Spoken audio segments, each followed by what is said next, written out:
And another week in Donald Trump's America. This is America Dissected. I'm your host, Dr. Abdul al-Sayed, and I'm recording this on Tuesday, August 5th at 1 p.m. Eastern Time.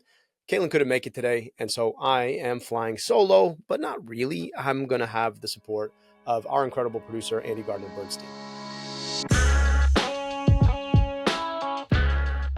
But before I go on, I do want to address an issue that has been such a painful aspect of the following 2 weeks, and that's the images of children whose rib cages you can clearly see because they're starving in a famine in Gaza. And I say this with no uncertain shame, the fact that our tax dollars are funding it. And I also raise this because these are preventable things that have everything to do with the core of the ideals that we talk about on the show every single week. This didn't just happen yesterday. Starvation doesn't happen overnight. This has been 660 some days that this has been in the making. 94% of Gaza's health infrastructure has been bombed to smithereens. That alongside every other part of infrastructure, whether it's education infrastructure or housing infrastructure or water infrastructure. And that leaves everyday Gazans, innocent people, having to go and get their food at one of 4 distribution centers ever since the usual systems of food aid have either been destroyed or rendered incapacitated. And we're watching as people literally lining up for their food are getting shot. That means that thousands of kids are starving. We've already seen 16 deaths to starvation and counting. And here's the worst part of all of it. When a child is starving, you can't just give them food and bring them back to life. You also have to nurse them through that refeeding. There's this terrible disease called refeeding syndrome, which is what happens when a child who's been starving for a very long time all of a sudden gets food.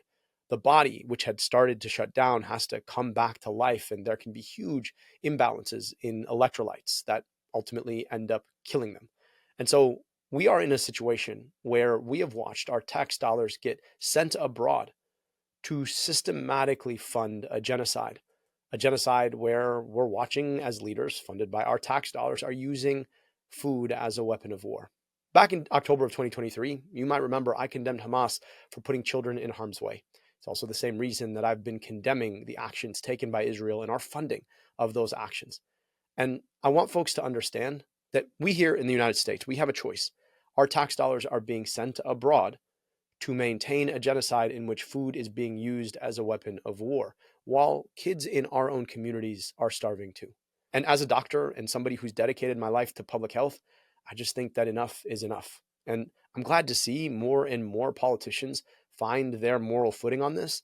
But ask yourself, if this moral reckoning hadn't happened in, say, the summer of 2025, but instead had happened in the summer of 2024, perhaps all of these stories that we're bringing you about all the havoc that RFK Jr. is wreaking, maybe we wouldn't have had to bring them to you. And more importantly, maybe thousands of children would not have to be facing the edge of famine. So with that, let's turn to some of the more local stories because it still really sucks. All right, switching gears now. Because Caitlin's out today, I asked our incredible producer, Andy Gardner-Bernstein, to join us. And she's going to lob some questions my way, and I'm going to do my best to take them on solo. We're going to miss Caitlin's incisive perspective, but let me see if I can handle some of these my own. Andy, welcome to the show. We appreciate you taking this on. Thank you. Happy to be here. All right, let's start with some staffing shakeups at HHS. Vinay Prasad is out at FDA. What do we know about that? Yeah, hate to say good riddance, but this looks like somebody who found his way to Trumpism a little bit too late. And then the likes of Laura Loomer found the history of where he had stood before COVID. Now, if you've been watching, Vinay Prasad is one of these like YouTube internet personalities who has an obnoxiously good microphone. And his whole role during the COVID pandemic was to second guess a lot of what the predominance of science and scientists had been saying about everything from testing to vaccines to masking. And look, there were some areas on which he asked some really important questions, but here's the problem with a lot of these internet meme personalities is that they don't understand that they become a hostage to their internet audience. And so the people who are tuning in happen to be a lot of the folks who had already been MAGA pilled And so, surprise, surprise, he got pretty MAGA pilled himself. And he was hired by FDA Commissioner Marty Makary to oversee an important aspect of the FDA, a Center for Biologics Evaluation and Research. But Laura Loomer, who's known as the Trump whisperer, who's taken off the head of a number of Trump administration appointees, came from Prasad as well. She identified a couple of old school social media posts that were anti-Trump and some of his previous support for, surprise, surprise, universal health care and abortion before he got MAGA pilled. And so that got to Trump. Trump got angry, and Trump decided to let him go. In fact, despite some of the internal protests of RFK Jr. and Marty Makary, who opposed the decision. Now, he didn't actually get fired. Instead, he decided to resign after a whole 84 days, citing that he didn't want to be a, quote, distraction for the administration. Now, it's really not clear who is going to replace Prasad. This is somebody who had sort of built a following on YouTube. There aren't many of that type who also have legitimate scientific credentials. What I will tell you, though, is it's probably not going to be somebody good, and it's also probably not going to be somebody as flashy. I assume that given that most people probably haven't heard of the Center for Biologics Evaluation and Research before this, that's not going to be somebody you've probably heard of. But going down the line, I have found that the second order of Trump administration hires have tended to be a little bit less flashy and usually come with some better credentials. So it'll be really interesting to watch this one. I also read that the CDC finally has a director, Susan Monarez. What can you tell us about her? Yeah, well, she finally got confirmation by the Senate in a pretty narrow 52-47 vote. Monarez, unlike the first appointee who did not get confirmed, whose confirmation got pulled, in fact, by the administration, this is somebody with a more down the line traditional bureaucratic background. Though she would be one of the first CDC directors who does not hold a medical degree, she is a bona fide microbiologist and infectious disease expert. And she served at the CDC, in fact, as deputy director from January to March. And she's been a longtime civil servant. So this is somebody who actually understands how the CDC works and what the CDC has been doing. And probably you can assume carries a little bit more credibility with the CDC rank and file than other folks that they might have picked. And at the same time, you got to imagine, given the number of litmus tests that any Trump appointee actually has to pass, she's also been able to pass the Trump administration sniff test. So she probably wouldn't have been my pick for the CDC. Notably, though, during her confirmation hearing, she did take pains to distance herself from some of the more controversial HHS decisions, particularly around mass layoffs at the CDC, and also around some of her future bosses, meaning RFK's, positions on vaccines. She's committed herself to doing three things, which sound on their face to be fair: restoring trust in the CDC, which, let's be honest, the CDC has almost an all-time low of trust at this point, modernizing public health infrastructure, and responding rapidly to disease outbreaks. Now, these are all things that the CDC should be doing. The question of what direction that goes, there is a lot of play in those joints. And when you think about modernizing the public health infrastructure, what you really want to do is think about how the CDC works with state and local health departments, where a lot of the action actually happens. And right now, given the leadership we've seen out of HHS, there's a lot of mistrust between the CDC and local and state departments. So I really do hope that she goes about doing this in a way that empowers state and local departments rather than trying to inflict a HHS or worse RFK viewpoint on them. Really is about trying to rebuild some of those important relationships. You might remember that Trump's first pick for CDC director was a Dr. David Weldon, former congressman who has some really dubious positions on vaccines and abortion rights. And so, taking what we could have gotten, I actually think Monarez is not that bad a pick, but the proof's in the pudding. I'm interested to see the kind of leadership she can offer. And I am heartened that at least this is somebody who has some experience in the CDC prior to taking this role. Now, look, the one thing I will say, right, is that there is CDC during peacetime and then there's CDC during wartime. Wartime meaning a situation kind of like COVID-19. And I think, assuming that there is not a serious public health crisis that we all have to face, I assume that we're probably not going to hear much from a Monarez-led CDC. But the real question is this person, are any of these people able to stand up to a Donald Trump who famously beat up all of his HHS appointees during COVID-19 when he went on to push treatments like ivermectin or even bleach, which obviously were not evidence-based in any way. And so the question to me is, what kind of leadership can she offer in a crisis? Because that's when most Americans get to know who their CDC director really is. Okay, Abdul, let's pivot to some new data out of CDC. They just published a report that says vaccination rates for kids are down again, but that's not much of a surprise, right? No, it's not a surprise at all. I mean, we have one of the country's chief purveyors of mis and disinformation about vaccines as literally the Secretary for Health and Human Services. And one of the points that Caitlin and I have been making for a very long time on this pod, ever since he got the appointment, was that the big danger wasn't just what he was going to do structurally. The big danger was what he was going to platform. And you're seeing that happen when it comes to everything from the Advisory Committee on Immunization Practices, which we'll talk a little bit more about later in the show, to the United States Preventive Services Task Force, to the kinds of mis and disinformation and conspiracy theories he's giving platforms to from the highest platform in public health. The good news here is, even though vaccination rates are down, they're not down by a considerable amount across the United States. So if you look at the national average, for example, in 2020, the rate of measles vaccination was about 94%. It's now down to about 92.5%. So we're talking about a 1.5% drop. Now, look, this is really important given the fact that the level for which we need vaccinations to be to achieve herd immunity is 95%. But like, we had fallen below that 5 years ago. And the fact that we're falling further below is a real problem, particularly considering the fact that we just went through one of the largest outbreaks in years. So we want it to be going up rather than going down. And then even when you think about the rate at which it's going down, it looks like it's starting to bottom out at around this level. The question for us now is, how do you get those rates to go up? The other question, though, is that there tends to be pockets where the drop in vaccination rates is worst, right? If you look at a national average, you say 92.5% versus 94% versus 95%. These are pretty small drops, even if they're meaningful. But a lot of that is driven by massive drops in some communities. You look at, for example, the state of Idaho, where MMR uptake is down to 78.5%. And that's a real crisis. And given the fact that viruses tend to congregate where unvaccinated people tend to congregate, the fact that the flow of mis and disinformation has created almost a viral choice not to get vaccinated means that we've created a lot of terrain for viruses to be able to seed themselves and to spread.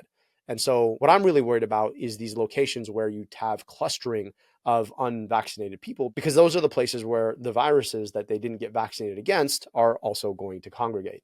And so I really think that the responsibility sits at those local communities in thinking about how you build a new kind of conversation with local leaders and the community about what it takes to protect themselves from these viruses and to get vaccinated.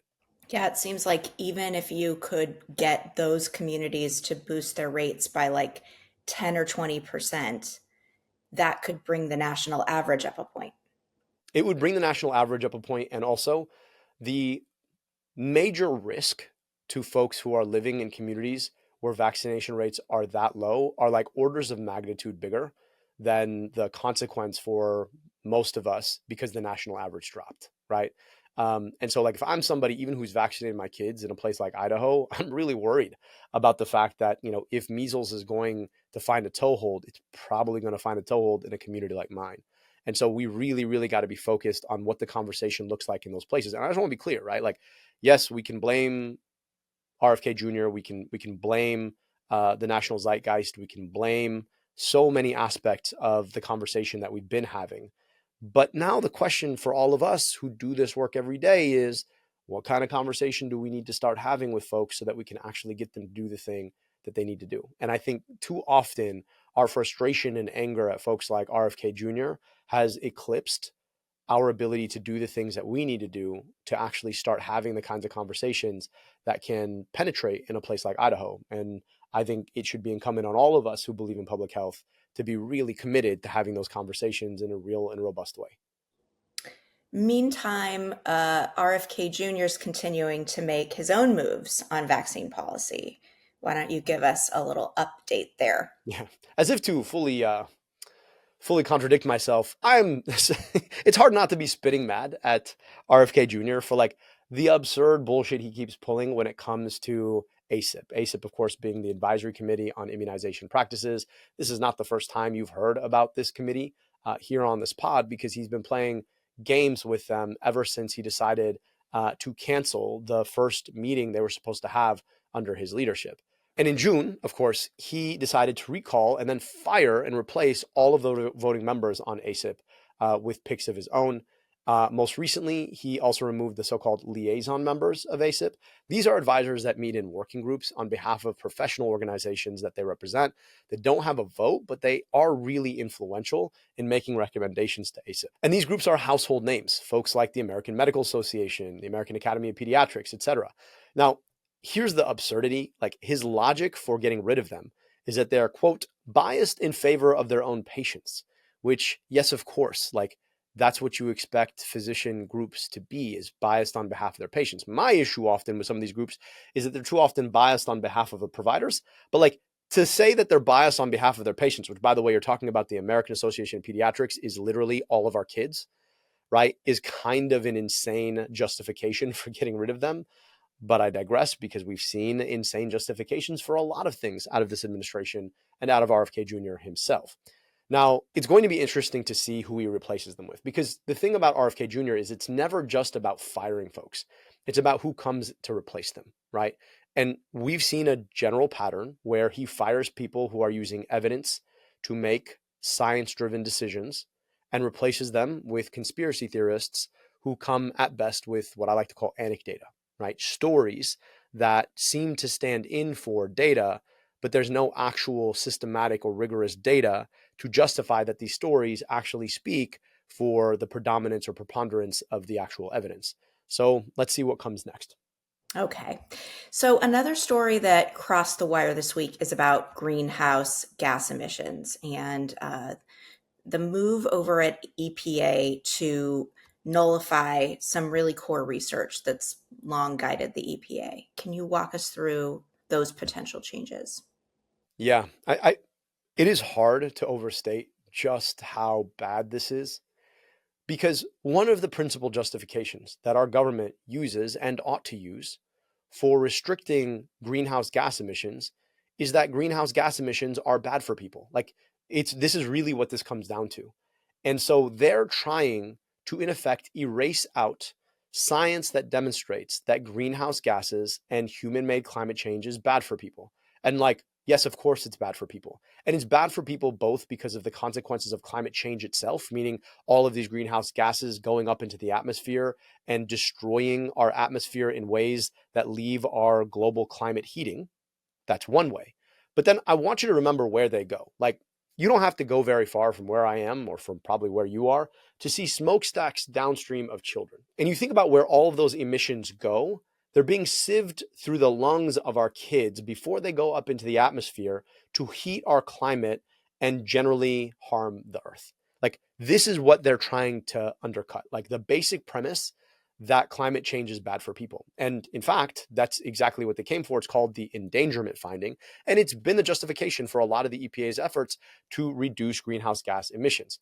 And they claim that in 2009, when the finding was made official, experts, quote, relied on the most pessimistic views, and that these predictions didn't actually pan out. Well, yes, because since 2009, there's been an endangerment finding to actually allow us to start reducing greenhouse gas emissions. Like, that's why these expectations didn't pan out, because we did some shit about it.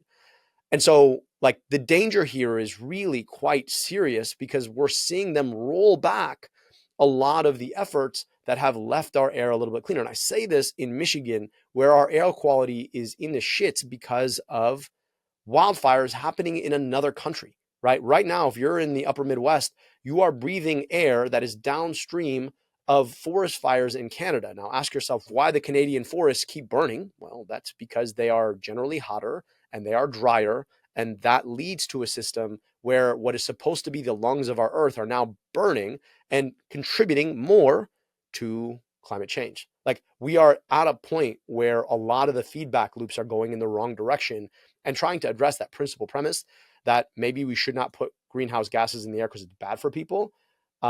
That is, I had to say it again, one of those like insanities that you cannot believe, except for they're actually doing it. So all is not lost, but right now we're in a public comment period, and you can imagine what the Trump-led EPA cares about public comments. And the reality is that this administration has been in the pockets of the oil and gas industry from the jump. I mean, you go back to the campaign where Trump literally told them that if he got him elected, he would roll back all of these regulations. And here we are. And then here's the crazy thing about it. You know, Trump makes a big deal about being this like economic genius, which is of course ridiculous given the fact that he just fired the person who just gave him bad statistics about the economy that his policies helped create. That's a digression. But like, you'd think that if we're serious about building the future of manufacturing, we would want to be building the future technologies that we can manufacture. And pulling back on a lot of this is wedding us to a system of energy production that not only will hurt people and hurt children and destroy the earth, but it also means that the incentives to build these new technologies here in America, we're completely whiffing on. So China's eating our lunch on a lot of this tech and a lot of this manufacturing in ways that we may not be able to catch up. So like, this is literally dragging us backwards, both on the merits of the issue, but then also on the basic economics of the issue. So anybody who says that this is good for business in America is not thinking past 2 years. And unfortunately, like, that's what you get out of this administration. Wow. Okay. Abdul, that was a lot to unpack. um, why don't we shift to the second half of the show? Who did you interview this week? So I talked to Dr. Brian Willoughby, and I wanted to talk to him because he does work on an issue that we don't often talk about, but that has become so pervasive in the experiences of young people, and that's online pornography. Now, I know it's kind of awkward on a public health podcast to talk about online pornography, but it is pretty central to a lot of the trends that we talk about on this show. Like, you think about dropping fertility, that's a function of people having sex. People are having less sex, particularly young people. So you ask yourself, do young people not feel the drive to have sex anymore? Or are there alternatives that they may be turning to? And it turns out that a lot of folks are replacing good old fashioned sex with like another human being with online porn. And then you ask yourself, well, if somebody's first experience with sex and sexuality comes from online porn, what are the implications for the way that they think about real sex and the kinds of relationships that they end up going on and building? And we hear a lot about the ways that a lot of sex has become more aggressive. Like, literally, the kind of sex that people are having has changed as a function of this. And so this is somebody who's been studying this thing that, I think polite society doesn't really pay that much attention to, but probably should. And for me, the reason I really want to have this conversation is I spend a lot of time mentoring young men, like literally teenage boys. And I don't know any of them who aren't struggling with their own use or their feelings about their use of online pornography. Mind you, these are kids who shouldn't, by definition, be able to have access to online porn in the first place. And so I just thought it was really important for us to have this conversation. I learned a lot from my conversation. I hope that folks will stick around and take a listen. Now, Abdul, you always ask Caitlin at the end of the show what the weather's like in San Diego. Well, And I'm not in San Diego, but I am in Los Angeles. Do you want so Andy, how is the weather in Los Angeles? It kills me that half this podcast is based in California, where the weather is almost always better than the weather here in Michigan. And might I add, we are at a beautiful 72 here in Michigan and sunny, except for like the shitty air quality because of Canada wildfires. But how is the weather in Los Angeles? It's pretty great right now. It's Yeah. 77 Okay. at the moment. We've had a relatively mild summer here, but the fall is usually scorching. So we'll see. That's always wild to me because in the Midwest, right around September into October, we start getting that like classically crisp weather with the beautiful fall leaves. And then every time I've ever traveled to LA in the fall, I'm always like, why is it hotter here? And that doesn't really make sense to me, but Yeah, no, I like to say we sometimes get our seasons late. We get our summer in the fall. I feel like y'all are chill about everything. I'm not going to be chill when it's 103 in October. Well, but we'll see. No, well, you can come on over to Michigan and we'll give you like that classic fall vibes. Okay. That sounds good. Thanks, Andy. It was really great to have you. Thank you for joining us today, and wishing everybody a great next week. We'll see you next week. Bye, everyone.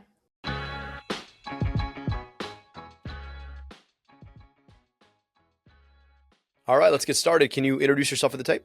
Yeah, I'm Dr. Brian Willoughby. I'm a professor in the School of Family Life at Brigham Young University. I study teen and adolescent dating, and I believe that online pornography is a major issue we need to be talking more about with that group. Yeah, I happen to agree with you, just given a lot of the mentoring I do of young people. I know for you talk about this stuff all the time. I imagine for a lot of listeners, it's kind of an awkward conversation. I'm going to ask you, can you just expand on why is this such an important conversation for us to be having right now? Yeah, I think it starts with understanding that pornography has really changed in the last 20 years. I think for most parents that maybe grew up in the 80s and 90s, certainly pornography existed, but it was a very different type of pornography. It was the Playboys, the penthouses, the odd DVD here and there. Online pornography, Pornhub, X Video, it's a very different type of format, and because of that difference, it's really flooded adolescence. This isn't something that teens come across a couple times, from 10 to 18. It's something that they're consistently encountering and engaging with at a very rapid rate. And so it has a much larger impact on their sexual development than it has in previous generations. So I want to ask you how we got here, but I also, can you give us a sense of the numbers? Like what proportion of young people are interacting with pornography? How often? For how long? What's the upshot of that? Yeah, obviously there's going to be a lot of variation, just like any other behavior. But I think there's a couple key numbers to keep in mind. Number one is most kids encounter pornography for the first time between 10 and 12. So it's fairly early on. That's kind of average first encounter. And then by the time kids are 18 and kind of launching into adulthood, the engagement rate for young men is about 70-80% on a regular basis. That's not just like I came across porn. That's I'm using porn. It's part of a regular behavioral pattern. 70-80% of young men by the time they're 18 are using, and about 50 to 60% of young adult women. And so when you kind of put those two things together, again, there's a lot of variation from 10 to 18, but it gives you a sense of how it starts very young and how for most people it's pretty normative to get to a regular use pattern by the time they're adults. And by the time you get to 18, 19, 20, most young adult men, we still see a gender difference, but most young adult men typically viewing a couple hours of porn per week. Hmm. And how does that compare to the past? Well, we don't have awesome numbers in the past. Again, part of that was because access was a lot different. Again, in previous generations before the internet, before kind of mainstream free online pornography, I had to go physically get something. I had to go find a DVD. I had to go find a magazine. And so even though exposure, the data we have suggests that exposure and engagement with pornography by 18 was probably pretty similar, 80, 90%, maybe close to 100% by the time you get to 20 of young adult men and women had seen some form of pornography by then. It's really the frequency that's changed. And again, we don't have great frequency numbers from 30, 40 years ago. But just from what we can see from 2004-ish, from the advent of the smartphone and the internet to today and the increases we've seen, suggests that we've seen a fairly large increase in engagement. So, I mean, the numbers you're talking about kind of pretty staggering. So like 70 to 80% of young men at 18 are regular users consuming a couple of hours every week. And then 50 to 60% of young women are regular users as well. Now, how do we get here? So like, I think this is a pretty common story, right? So like, no matter the substance, and I think about porn as a substance, right? We've seen a radical change in both access and potency. And I imagine it's a similar story here. And then the internet, right, and mobile phones combine to make it almost ubiquitously accessible almost anywhere. But there's also a change you talked about in the nature of the pornography itself. Can you talk a little bit about how that porn has changed specifically over time? Yeah, there's kind of two big things that have been changing. One is it goes back to format, right? Is now pornography is housed online, obviously, and it has so many different mechanisms. It has the Pornhubs, the kind of clearinghouse websites out there. You have OnlyFans, you have cam sites, you have the amount is probably the best way to kind of talk about it. The amount of pornography and sexual material online is staggering. And as you mentioned, the other thing that's really changed is access. The access to these online portals is very easy, even among states that have tried to put, some sort of regulation and age verification laws in place. They're very easy to get around VPNs, et cetera. And so that access and the amount is one of the things that's really, I think, changed the behavior. The other thing that I think is really important to keep in mind is content has shifted too. And there's been some good studies that have looked at content longitudinally over time that have suggested that pornography is generally getting more violent, particularly towards women. And so a lot of more aggressive behaviors. Now, a lot of that is oftentimes focused on things that are like spanking, choking, though. There's a recent study came out showed that choking behaviors have been increasing. I think that's another a specific change that a lot of scholars have kind of noted as concerning, that this isn't just more access to sexual material, but the types of sexual material that particularly young kids are getting access to looks like it might be more aggressive. And that's one of the main concerns when it comes to pornography. So I think a lot of people listening, I think that second part, right? There's a lot of implicit risk in that, but how do we get to that point? Like, why is it that, it doesn't necessarily linearly track that because there's more porn and more porn usage, that you need more extreme porn to exist. But can you talk a little bit about why the current influx of pornography has created this more extreme version, and why we think it's changing? Yeah, and to be clear, I think all types of sexual content are increasing. This isn't just that, say, coupled sexual behavior in porn has been on the decline. I think content in general has been increasing. What we're seeing is just more interest and more engagement. A lot of these studies, what they do is they're looking at what's the most commonly consumed videos on these sites. And within those videos, that's what we're seeing is the increase. And so I think the best way to kind of talk about this is it's not that all of a sudden there's a lot of aggressive pornographic content online. That's always been the case.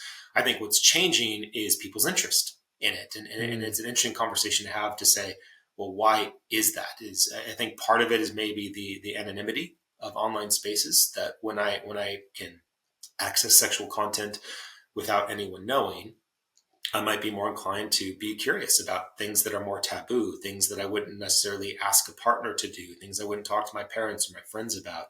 I think young teens and young adults are feeling more free in their online spaces. They're feeling more able to explore this type of content, which might be one of the reasons why they're raising in popularity. And like any media, when there's interest, consumer interest, you'll see the producers respond to that. Say, hey, if there's interest in this type of content, let's produce more of it. Another example in online spaces is that typically one of the most common categories is incest porn. Stepdaughters, stepfathers, stepmothers, etc. I think that's another kind of taboo topic where they saw consumers interested in it or curious about it. And we've seen most sexually explicit producers of that sort of content really respond and kind of flood these sites with that sort of content. So I think there's a lot of factors at play. I do think that anonymity plays a part. I think the curiosity plays a part. And then there's just the business side of these producers and businesses responding to that curiosity.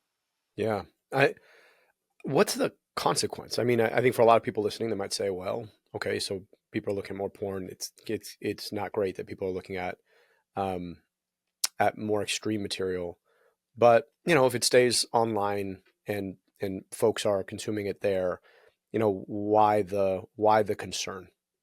I think that's a great question. It's one that I get all the time. And generally speaking, with pornography, like any form of media, right, is the concern sometimes is socialization, is that I'm watching something, I'm potentially shifting my expectations, my ideas about intimacy and relationships. That's always been at kind of the crux of the pornography research. One of the reasons why we think we see later in adulthood, people that regularly view pornography tend to have less stable relationships, less happy relationships, because what I'm seeing in pornography doesn't really replicate in my human relationships, although those effects are generally small. I think the main concern that's growing now with kids, particularly teens, goes back to some of those numbers I shared with you earlier, is when young kids are starting to engage with pornography at really young ages, 10, 11, 12, 13, right? That's prepubescent, right at the beginning of puberty, and then regularly engaging with sexually explicit material all the way up to 18 and 19. When you combine that with the fact that actual romantic relationship behavior and sexual activity rates are been declining in that same age group. So that group's actually having less sex, dating way less than they have in previous generations. What that means is now there's this very critical period during adolescence where the main educator and socializer for teens when it comes to romantic and sexual relationships is pornography. And that's obviously a larger concern because I think most people as adults understand that, hey, pornography is not really showing me what real relationships are like. The way I describe it sometimes in educational settings is these are non-normal looking people doing non-normative acts in non-normative settings. And most adults kind of understand the fantasy of pornography, but a 14-year-old doesn't, right? If I'm 14, 15, I've had no real sexual experience, no real dating experience. For me, porn might be what I think real life is like, particularly if that's what I'm consuming on a regular basis for years and years and years. And so that's the primary concern and we are seeing it in some longitudinal data where now young adults that have had a consistent kind of diet of porn throughout their adolescent years tend to have more negative. Men, for example, have more negative attitudes towards women, more aggressive attitudes towards women. They have more unrealistic views about intimacy and sex. And they're kind of setting themselves up for dissatisfaction in their adult relationships because these adult relationships can't replicate what I've been viewing and probably masturbating to for 10 years. Yeah. Are we seeing that spill over into real life? You talked about the higher age at sexual debut. You talk about the fact that young people are having less sex than young people of previous generations.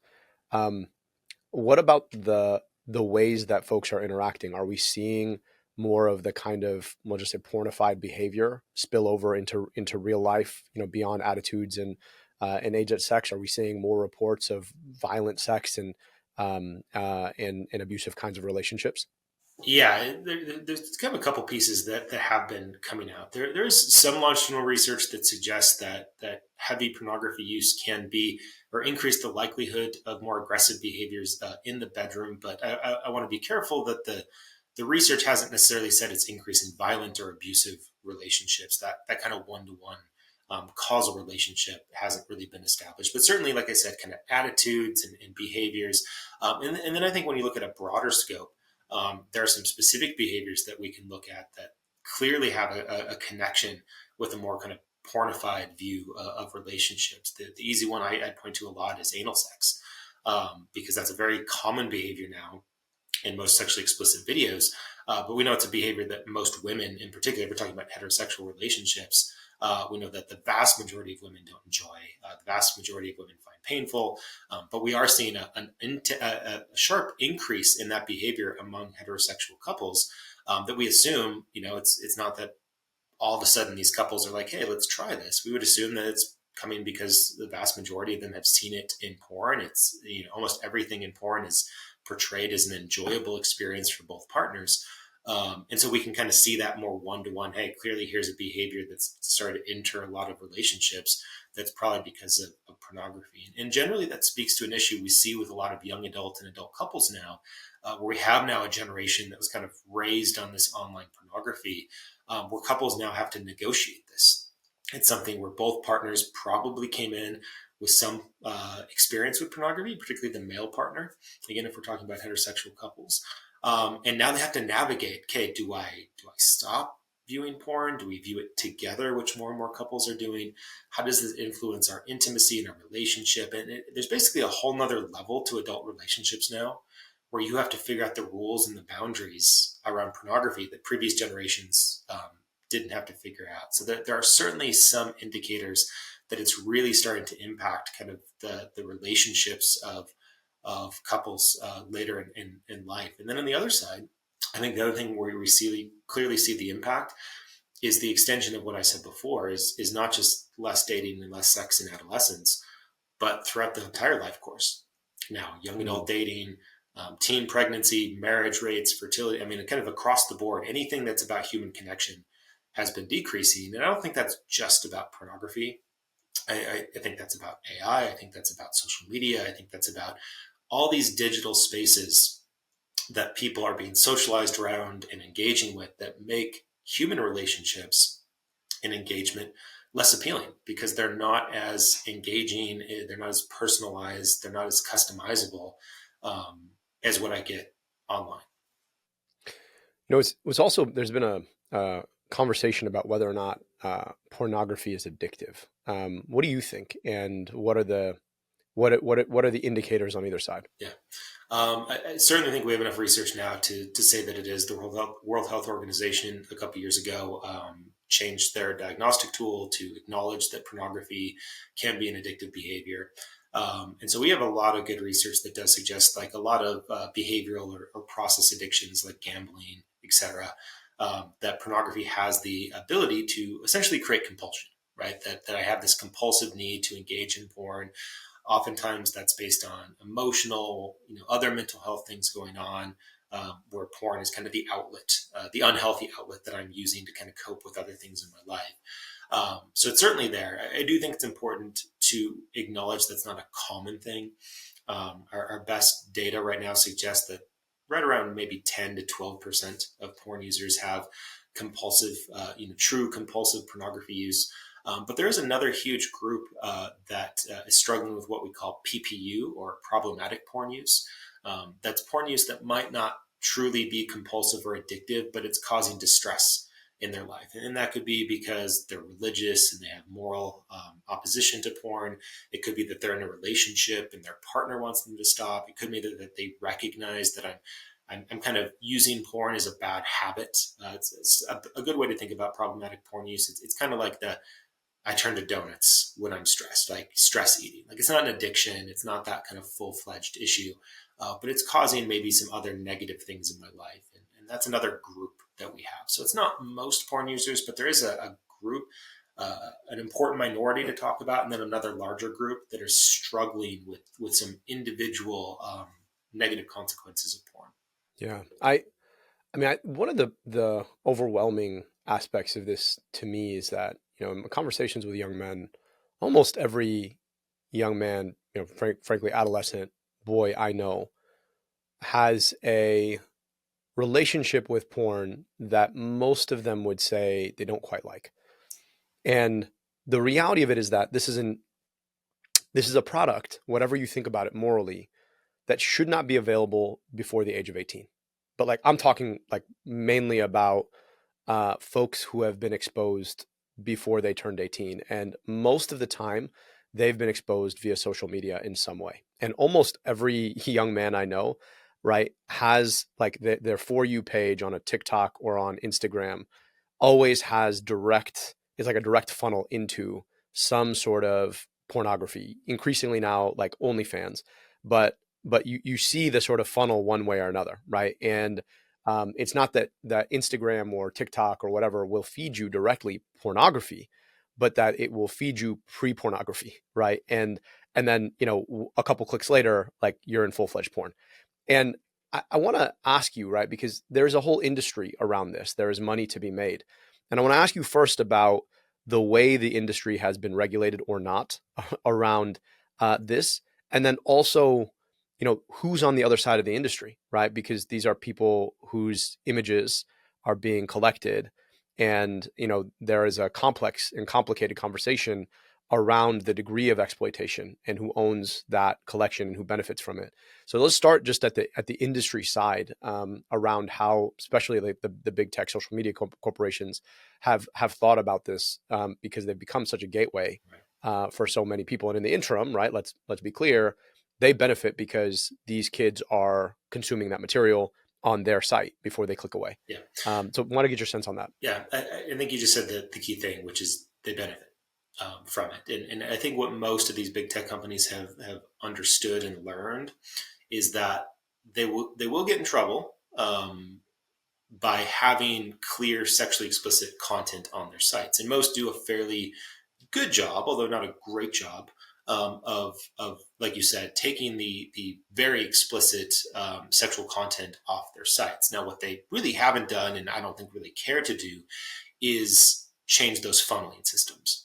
Like you said, it's not hard, and most sexually explicit producers and content providers understand that, hey, all I need is a couple pages that have some, that don't violate the policies of Instagram, for example. It's not fully nude, but it's certainly softcore type of content. And then all you do is just put some links into the content, into the posts, into the headers, and then 1-2 links, and we've got you off of Instagram and onto a pornographic site. And now, particularly like you said, OnlyFans has really, I think, changed the game, because that's allowed the content providers specifically to kind of even bypass the websites, the pornographic websites, and say, hey, hey, you like these pictures that I'm showing you here on Instagram or on TikTok or on whatever it might be. Here's my OnlyFans link that you can go and get the better stuff. And it's kind of a one-click system. And there's been very little to no regulation, because these big tech companies say, hey, we're following our community guidelines on our site. We can't control what people click on and what they do off of our site. But it's the stories you told are the same ones I hear from teenagers, which is the vast majority are being introduced to sexual explicit content through social media. I think it's one thing parents don't really understand. They're like, oh, we put filters on, you can't get to Pornhub, you can't get to these websites, and they don't understand that, one, those are easy filters to get around, but a lot of kids are just bypassing all that and going straight through social media to some of these sites and to some of these links. So there is very little regulation on these sites and on these companies. Now, one of the challenges, at least here in the United States and in Europe and a lot of other Western countries, is that most of these companies are housed in and have their corporate headquarters in countries that are very hard to regulate. So it's very challenging to, get the international cooperation needed to really regulate these sites.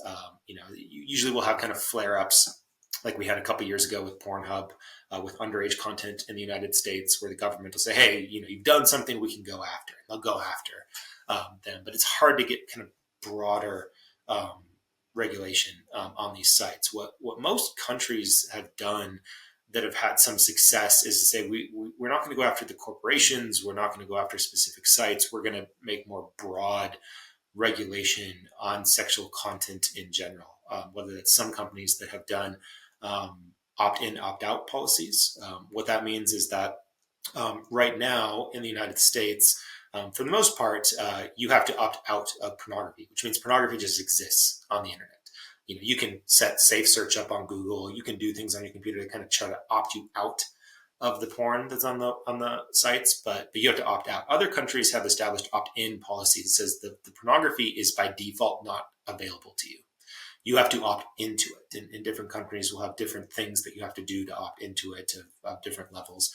It's kind of similar to the age verification laws that actually the Supreme Court just ruled on a couple weeks ago in Texas. That was the specific site that, again, they're not doing a lot, and that's been the main criticism of those age verification, where you have to scan your driver's license or verify that you're 18. Again, they're very easy to get around unless there was a federal policy. It's as simple as if I'm in Texas and Texas has a law and Oklahoma doesn't. I just set my VPN to be in Oklahoma and I don't have to do it anymore. So I think those things have some hope, I guess, of creating some regulation. But to the heart of your question, it's very, very difficult to do. Yeah, and the hard part about it is what I'm seeing is this through line, almost feedback loop between young people who've been exposed to a thing that I think all of us, whatever you think about pornography, agree that 14, 15-year-old people should not be exposed to. And then they spend hours consuming it. It pulls them away from their real life. It degrades their relationships in ways that are big and ways that are small. There are relationships they just don't have because they spent the time, instead of like thinking about going on a date or hanging out with friends, looking at porn. And then the sadness that the loneliness creates leads them right back into porn. That's where they end up. And I want to ask you a little bit just about the neurochemistry of that. Like, what do we understand about the impact of early porn exposure on a young developing brain? And is there a way? Are there ways to disrupt that kind of a cycle beyond trying to take on the corporations that are exploiting exactly that pathway? Yeah. It's not that different than the discussion we've been having for about the last decade about social media and reels and posts and things like that. Is, our brains are reward seeking, pleasure seeking units. That's what they're kind of designed to do, and to release neurochemicals when something is pleasing or rewarding. And a lot of these online entities have designed products that are meant to, I guess to not be too strong about it, but prey on that reward system, particularly with adolescents, where that reward system is still developing. And essentially during our teenage years, our brain is kind of learning, okay, what are the rewarding behaviors in life? Where am I going to kind of map the neurons to say, hey, this is rewarding. I don't need you to think as much about this, because we're just going to kind of move in this direction. And so there's a lot of socialization of the brain that happens during adolescence, is a critical period of this kind of reward system, where the brain is kind of setting up these connections and neural links to say, here's the rewarding type of behavior we want to repeat. Like I said, social media has kind of preyed on that with adolescents, which others, Jonathan Haidt and many others in the country have kind of discussed, by kind of hitting the brain with these very quick dopamine hits, with reels, these 2-3 second reels, TikToks, etc., to say, hey, hit, training the brain to say, hey, I need this kind of constant hit. There's this process that happens in media consumption when we see a new scene, and our brain has to process, okay, who's here, what's being done. And so our brain releases a bunch of chemicals that say, hey, light up and figure out what's happening. And when I'm watching a bunch of 3-second reels, my brain is constantly getting that chemical hit of figure out what's happening, figure out what's happening, figure out what's happening. And then real life is really boring, because it's not a constant 2-3 second cycle. Where porn comes into that is you've got kind of the same thing happening. This is another place where modern pornography is very different. This isn't the 45-minute DVD where I have to kind of fast forward to the parts that I like. We're talking 8, 10, 20-minute videos, but they're shot and edited where I can constantly get new things. When I'm on one video, there can be 15 other videos that are suggested to me based on the algorithm that I just, have put in. So just like any other online site, these pornographic websites are learning what I'm looking for, learning what I like. They're suggesting things. And so I can jump video to video to video to video very quickly and again, get that kind of hit. Now, what's different with pornography is now it's not just that chemical rush of new information and new content, but for most people, I'm now pairing it with masturbation, and now I'm getting the chemical rush of orgasm tied to it, which we know is also very salient for adolescents. That the early orgasmic experiences oftentimes can set sexual preferences, they can set sexual interests, because it's kind of the first time the brain says, oh, here's this chemical rush that is tied to this evolutionary need to reproduce. What did I just tie it to? Did I just tie it to an emotionally connective human relationship? Or did I just connect it to an online porn video where X, Y, and Z was happening? It's why another thing that we see kind of shifting is the rise of fetish communities. Because we have a lot of young teens that kind of, again, curiosity, experimentation, get into a fetish community, and then they tie a masturbation habit to a fetish. And then all of a sudden they get into an adult relationship and like, I can't get sexually aroused unless I am engaging with this very specific sexual behavior, this very specific type of thing. And so it's that combination of kind of the consistent barrage of information and content that's just like social media, tied to the sexual piece. That's another very powerful chemical release in the brain, where you get some very interesting and I think powerful connections with porn. What's your advice to parents?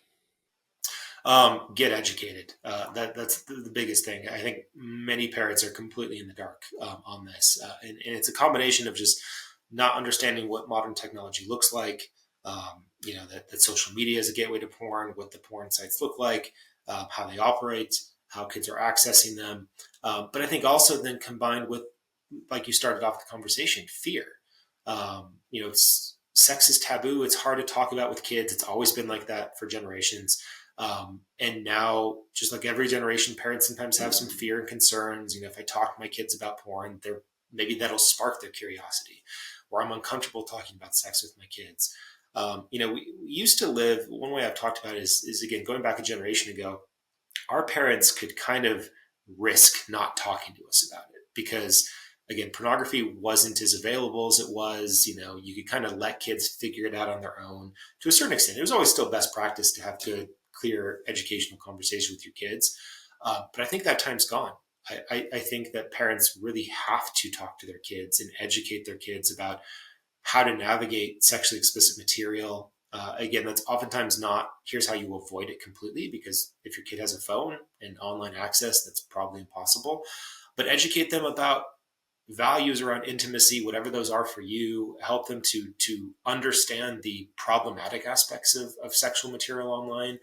Teaching them about things like consent. That's a big one. Most porn doesn't show consent, and you want, especially everyone, but particularly I'd want my teenage boys to understand what consent looks like and what it needs to be in their real relationships. So I think parents have to get educated. They have to have those conversations, and they have to kind of continually have that continuing education part of their brain. Because even with this entire conversation we've had, I would argue we're already probably shifting away from the type of porn we've been talking about, and that AI generated and deepfake porn is already the new thing in adolescence. And so parents just have to stay on top of stuff. And what's your message to policymakers? That this is a conversation we need to have. Again, like you said, most policy entities and people that I've talked to often still mostly agree that young teenagers having unfiltered access to explicit sexual content is probably not the best idea. Where they often disagree is what, if anything, we can do about it. And at this point, I would just say, let's have those debates. I'm not a policy expert. I'm not going to say, here's the best regulation that we can do, but I do think something is better than nothing. And if we can start having those discussions, start experimenting and trying things, if we all can agree that our kids need some sort of gatekeeping, and parents need help in that gatekeeping, then let's try things. And we might try things and find out they don't work. But I think having those discussions is important. Yeah. It's amazing how many conversations are happening in parallel around the same sort of sets of dynamics. There's a difference between trying to ban a thing, right, which is not what the conversation is here, versus trying to make sure that huge industries don't exploit specifically young people whose brains are still developing around these things. And it's not just porn, it's also increasingly cannabis. It's also sports betting and gambling, right? And we've had these conversations before, right? Like, this is not a new thing. This has echoes of alcohol regulation, right? And so you don't have to be for prohibition to believe that maybe you should not be marketing alcohol to children, right? And similarly, you don't have to be for banning pornography or keeping cannabis illegal to believe that the way it's marketed and the way that it is driven, right, to specific groups of people who they want to hook for a very long time is exploitative and problematic. And I think we need to have a much more coherent conversation about saying, hey, listen, if you're over 21 or over 18, like, these things are available to you. But that does not mean that you should have unfettered access to young people so you can hook them before they're even at the age of legal consent, right? And that's the thing about it. It's like, if you're marketing pornography to a 14-year-old, that kid actually does not have the capacity to consent to looking at that. Like, that's the way we need to be thinking about that. And I just think that we have, in the spirit of access, we've allowed big corporations who make a lot of money to continue to monetize children in ways that are really dangerous. And I think, the reason we wanted to have this discussion is because I think this is a new public health frontier that we really need to be thinking about. You talked about what the impacts are for long-lasting relationships, but we are dealing with anxiety, depression, and loneliness in epidemic rates that we haven't really dug into over time. And I think it's incumbent on all of us to be asking, what are the drivers of those things? And I think, like you talked about, that parallel between social media and pornography is a pretty clear space. So we really appreciate you taking the time to chat with us here today. Our guest today was Dr. Brian Willoughby. He's an associate professor in the School of Family Life at Brigham Young University. Really appreciate you making the time. Yeah, happy to be here. This was a great conversation. Thank you.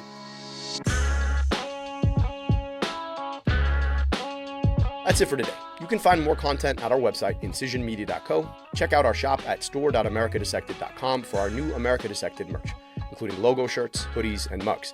And don't miss our Vaccines Matter, Science Works t-shirts. If you have guest recommendations for the show, send us an email at info@incisionmedia.co. You can follow or subscribe to America Dissected on your favorite podcast platform and on YouTube at America Dissected. You can follow me on Instagram, TikTok, and Twitter at Abdul Al-Sayed. No dash. You can make sure to subscribe to Caitlin's newsletter, Your Local Epidemiologist, which breaks down the latest scientific evidence for over 300,000 readers. Search for Your Local Epidemiologist on Substack. Links to all our sponsors are available in the show notes. I really do hope you'll check them out and show them some love. They make the show possible every week. Finally, on our way out, don't forget to leave us a 5-star review. And if you're watching on YouTube, drop us a like or comment. And word of mouth still goes a long way too. So if you know someone who might like to keep up with everything that's happening in the world of health, please do let them know. America Dissected is a product of Incision Media. Our co-host is Dr. Caitlin Jetelina. Our producer is Andy Gardner-Bernstein. Video and audio editing by Nadine Melkonian. Our theme song is by Taka Suzawa and Alex Uguera. Sales and marketing by Joel Fowler and Nick Freeman at Big Little Media. Our executive producers are Tara Knight and me, Dr. Abdul Al-Sayed, your host. Thanks for listening. This show is for general information and entertainment purposes only. It's not intended to provide specific healthcare or medical advice and should not be considered as providing healthcare or medical advice. Please consult your own physician with any questions related to your own health.